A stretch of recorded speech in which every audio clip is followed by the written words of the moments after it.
Alrighty, so I'm gonna give you guys another little video update. Got a couple more things done up on the car here. Finally. It was a long road. I had a lot of issues, a whole lot of issues.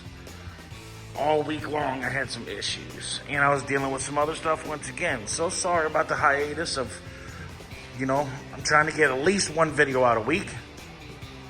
Promise you guys, I'm gonna try to get to the very least one video a week now. Want to get to 2 to 3. So we'll see.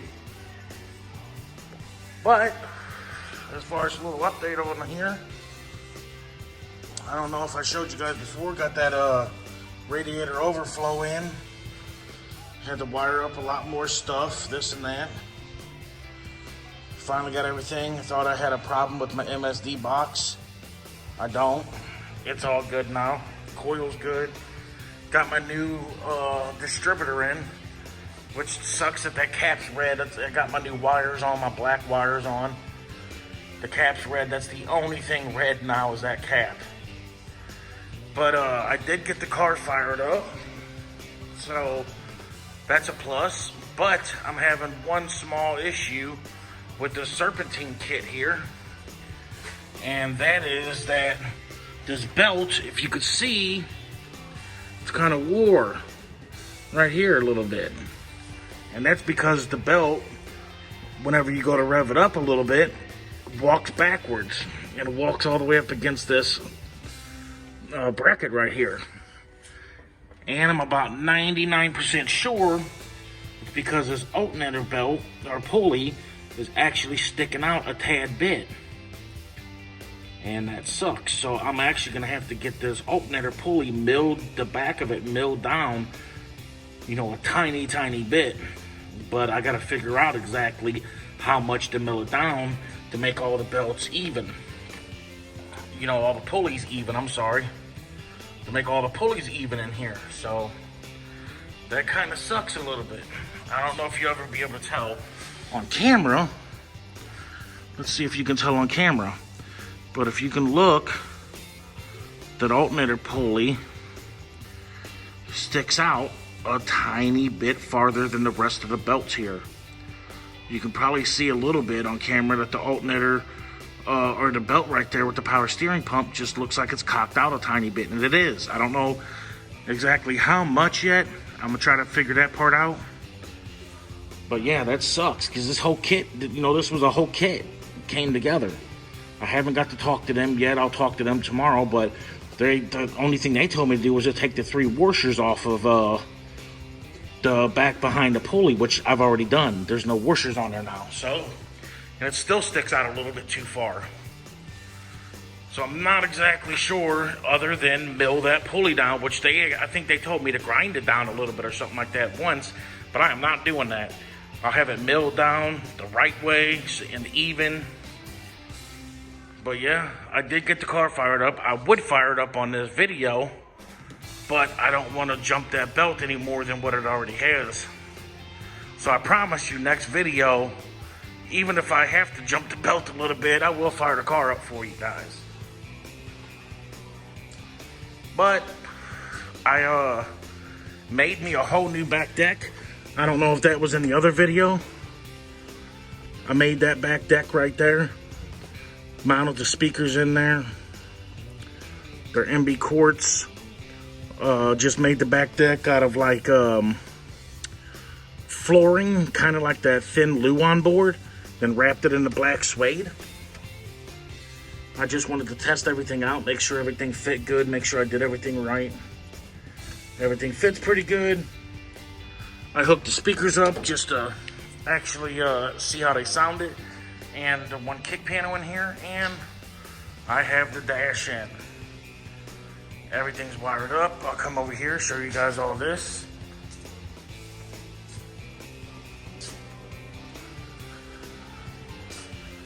Let's see. Come over here. Got power to everything too now. Dome light, all the courtesy lights. There's everything wired up. I'm gonna do a little bit more tidying up, but for the most part, it's a pretty clean setup. Oh, and if you noticed on here, if you see on them wires, they're all labeled. I actually bought me a little wire heat shrink label maker. I caught it on sale on Amazon for like 110 bucks. It's like a $250 wire maker, and I caught it for 110 bucks. So that's nice. I really enjoyed that. Catching it for such a good deal, man. It was one of them supposedly open box items, but the box was never opened. So that's a plus for me. And I'll open this up, but you gotta see the dash and stuff a little bit better.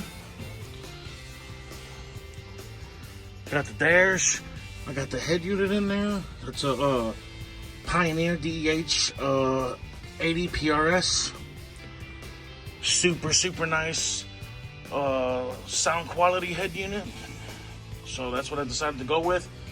And I'm gonna make me a custom made center console for here in the future with an iPad to go in here. And I'll run the iPad off of that.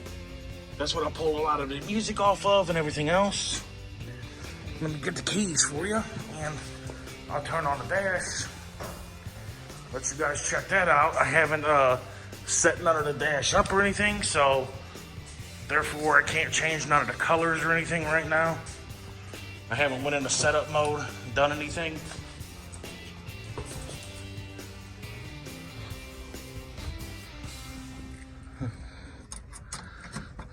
Oh, one thing, the reason why I was saying that I had so much troubles was this brand new steering column right here had a bad ignition switch on it.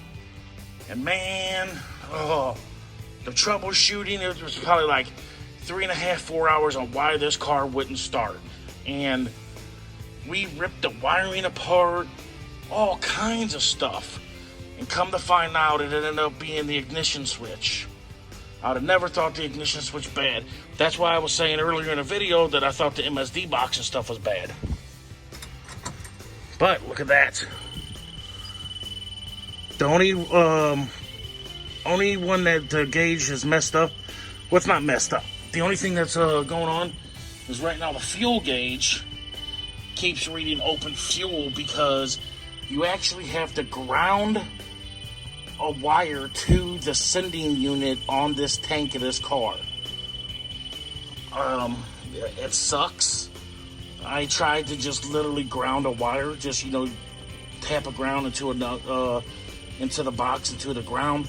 It didn't work, so it actually has to be grounded to the sending unit, from what I can tell. But all the gauges work, all the lights are on. Head unit's on in here. Oil pressure, this thing's got like 70 pounds of oil pressure at idle.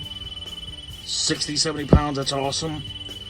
Temperature, everything works. Oh, my fan relay that they had in here, which is a super cheap fan relay.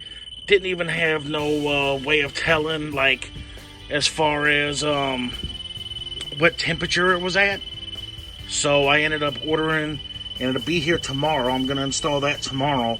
The Dakota Digital Gauges fan controller for this car. So now, whenever I turn on my vintage AC and stuff, it'll all come on at the same time.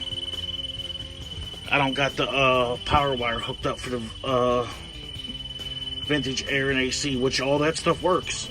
It's all working perfectly fine now too. But yeah, the fan controller. Anyways, the fan controller will run off all the Dakota Digital Gauges stuff and all this and all that. Whenever I turn the AC on, it'll kick one fan on, and whenever it gets up to temp, it'll kick the other fan on before it overheats, blah blah blah, you know the drill. But I'll show you what the LEDs look like in here. I haven't got them all the way in yet. I haven't got the covers. It's such a pretty red.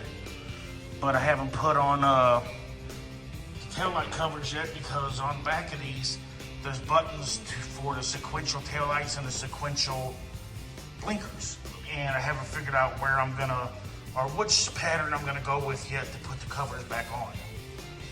And speaking of the covers, I tinted the covers because these covers are kind of old and I'm getting new ones anyways, but I tinted them out and I painted it all black. And they're black, trim blacked them, and instead of the silver. I just personally think that black looks better than the silver myself. Which whenever I actually redo the car, I'm gonna have them do the same thing and trim black or just black the outside edges like that, all everywhere that's silver. But yeah, I got my flasher relay too for LED bulbs. That'll be here tomorrow, as well as the fan controller. So that's another big step. I don't know if I showed you guys the headlights ever on here working, but that's the headlights. Them are nice and bright. All the lights are working. I plan on putting switchbacks down here to where they're white. Then you hit the blinker and it turns yellow or amber, whatever. But they would not work in here with this relay. It caused the side marker lights to go out anytime you put them in there because of the relay. There's just, it's a heavy load relay or whatever it's in here, I think, right now. But yeah, man, that's the update. I tested out all the speakers. None of this stuff is, I literally just tested this stuff out. As you see, I just tossed it in here to see if one of this amp here worked again. Because I got like 5 of them amps. This was trying to see which one's gonna work, but yeah, I just tossed it in here for now. Just to try out the speakers, see how they're gonna sound. It's all getting pulled out. I'm gonna put a amp rack up here. I wanna mount the 4-channel up there. And just rocking the 4-channel in here for now. And one set of subs. And 2 component sets. It sounds really, really good. I'll play some music in it next time too. If I don't get copyrighted, we'll see about that. But yeah, man, I am super, super close. The glue for the headliner will be here Wednesday, I think it is. Wednesday that comes. I'll be putting the headliner in, trying my luck on that. We'll see how it goes. Don't know exactly how that one's gonna go, but I'm gonna try it out myself too. I'm tired of waiting for people. Tired of waiting for everybody that's supposed to help me. But yeah, I appreciate everybody that has watched any of these videos. If you would, please like and subscribe and maybe share, even toss a comment or two, or even some more video ideas. And I will be making another video of my turbo truck. I just got it back today. I'm gonna make a couple videos here pretty soon of some of my other cars. So let me know what you guys want to see, man. If you guys want to see anything in general, let me know. I'll even make a video of the Hummer, the system and stuff in it. Yeah, just get with me. I appreciate everybody again. Signing off.